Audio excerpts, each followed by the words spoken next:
দেখেন ভাই, আলমডাঙ্গা স্টেশন বাংলাদেশের একমাত্র দ্বিতল স্টেশন। এটা নতুনভাবে আপনাদের জানাতে চাই না। আবার এই স্টেশন বিল্ডিংটি ইংরেজ আমলে নীলকুঠি হিসেবে ব্যবহার করা হতো, এটাও নতুনভাবে জানানোর কিছুই নেই। আসসালামু আলাইকুম।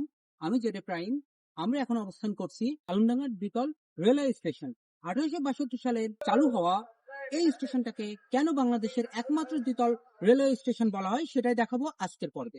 একটু দেখেন তো, রাস্তা থেকে মূল স্টেশনের প্ল্যাটফর্মটি কতটা উঁচুতে। যদিও এটা স্টেশনকে দ্বিতল স্টেশন বলার মূল কারণ নয়, স্টেশন বিল্ডিংটি 2 তলা বিশিষ্ট, আর এই জন্যই এটাকে দ্বিতল স্টেশন বলা হয়।